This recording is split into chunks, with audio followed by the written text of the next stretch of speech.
Across the Capitol, a milestone in history. One after the other, women were sworn in as senators. For the first time ever, 20 U.S. senators in all, and they were lawyers, ranchers, a former governor.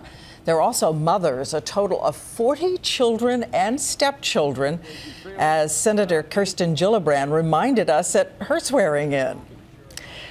And before the holidays, we had a chance to gather these formidable women in one room to talk about a new era. And they said they fought to win tough races, and they're not going to stop now. They are living, breathing history, climbing the stairs and sending a signal.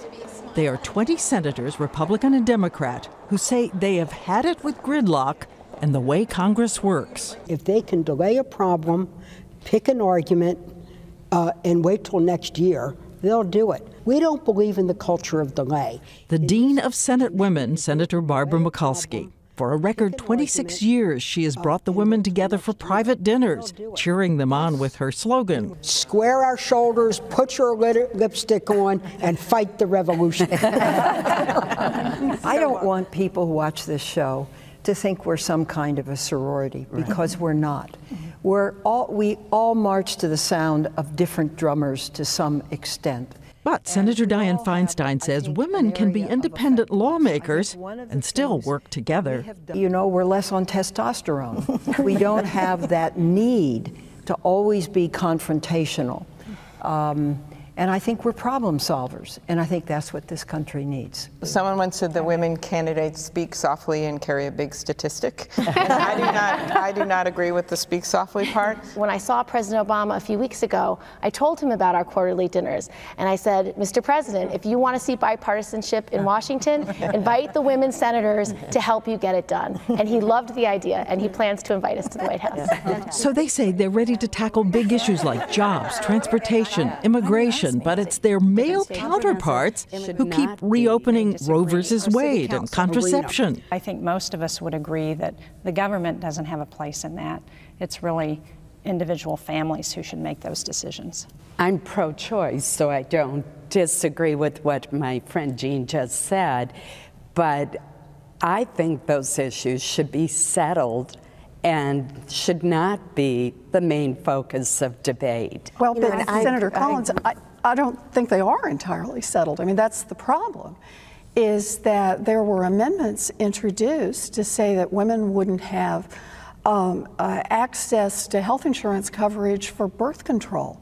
There was a question raised about whether or not we'll really have enforcement of equal pay for equal work laws. And boy, if that's the case, then we better stand up and we better speak out. But if Congress was 51% women, you can bet your bottom dollar we would not be debating contraception. Exactly. We think we should be talking about transportation infrastructure or economic development or how to solve the budget deficit. And we keep facing these amendments on abortion. It's like, can't you just leave that alone? Always brought by men. Always brought by men, Diane. And these new female arrivals signal a modern era. The first female senator ever from Nebraska, Deb Fischer. The first Asian American woman elected to the Senate, Mazie Hirono. And the first openly gay senator, Tammy Baldwin of Wisconsin, who was in college when she was inspired by Geraldine Ferraro. I said to myself, I can do anything. The sky's the limit. How many of you absolutely know America is ready to elect a female president? Absolutely. Easy. How many of you think there will be a nominee, a female nominee in 2016? Hope so. Oh, hope so. Hope so. Yeah. We hope so. Is there a president in this room? Maybe. No. Oh, yes. Maybe not in 20 of them. 20 of them. A succession of them. You know, I think the thing is that every man wakes up in the morning and looks in the mirror and says, I could be president. I think every woman looks in the mirror and says, what can I get done for my country today? That's why you don't see it. Not one of you in this room looks in the mirror and says, I could be president? Doubtful, but. Well, you may think it from time to time. Senator Kelly Ayotte tells a story of her 8-year-old daughter. And she said to me, Mom, I don't want you to run for president. And I looked at her and I said, Kate, I'm not running for president. Why do you ask me that? She said, Mom, because I want to be the first woman president. She better call Hillary. Did you break the news to her? We're not waiting that long.